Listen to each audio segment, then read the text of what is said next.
Au stade où nous sommes arrivés, ton chiffre d'affaires est fonction de ta visibilité. En tout cas, pas pour tout le monde. Hein.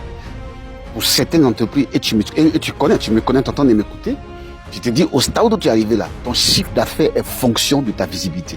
Si tu n'es pas visible, souvent, ça sera très difficile que tu fasses entrer 5 millions, 10 millions, 15 millions, voire 50 millions. C'est compliqué. Récemment, j'ai eu un gros contrat de près de plus de 40 millions, juste à cause d'une seule vidéo que j'ai faite. Donc souvent, et même pas souvent, mais aujourd'hui où on en est là, aujourd'hui à l'ère d'Internet là, ton chiffre d'affaires est fonction de ta visibilité. C'est quoi la visibilité? La visibilité pour moi c'est 3 choses. J'appelle ça CPE. Il faut retenir ça, CPE.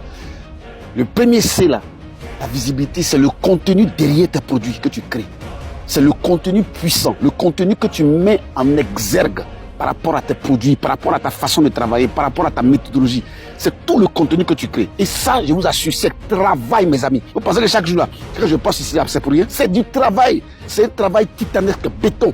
C'est tout le contenu que tu orchestres derrière ton produit. Il n'y a pas que le produit, il n'y a pas que le service. Il y a le contenu qui te permet de créer, de catapulter ta visibilité. C'est important. Il faut travailler sur ton contenu. Et il y a une façon de travailler sur le contenu. C'est pourquoi il dit, venez, on va vous aider. Deuxième, il a dit CPE. Le P, c'est la perception que tes clients ont de ce que tu fais. Et quand je parle de perception, c'est pas juste un regard. Non, il faut créer une seule valeur. Tu as beaucoup de valeurs dans ton entreprise. C'est la ponctualité, le pragmatisme, le savoir-faire, etc. Mais prends un seul truc. Et puis, qu'on vous reconnaisse pour ça et que ça soit dans la perception des clients. Que les clients me disent non, ceux-là, ils sont trop pragmatiques. Ceux-là, ils sont trop à l'heure. Ceux-là, quand tu les appelles, ils sont sharp. C'est les gars-là. Non. C'est vrai que quand ils viennent souvent, il y a un peu de trucs, mais ils sont sharp. C'est-à-dire que développe une seule valeur et puis crée tout un système autour. Et puis injecte ça dans la pensée de tous tes clients. La perception que les clients ont de toi. Et puis le E, les événements auxquels tu participes. Il ne faut pas attendre d'avoir l'argent pour participer à des événements ou bien pour accompagner des événements ou se sponsoriser des petits événements. Fais ça. Mets ton logo en avant. C'est ce qu'on appelle les branding. Branding, c'est quoi branding? C'est tout. Événement, tu es là-bas, petit, tu gères un peu. Même si c'est un maracana, ton logo est là-bas. C'est juste pour créer la notoriété, mes amis.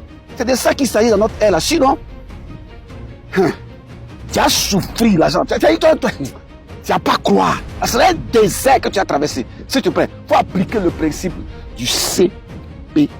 Maintenant, si tu as besoin d'aide, nous, on accompagne. C'est mon cabinet accompagne tous les entrepreneurs aspirants, débutants et émergents. On a une offre spéciale pour toi. J'ai des masterclass où j'enseigne des choses pragmatiques, concrètes. C'est pas de la motivation vide. Voilà. À bientôt.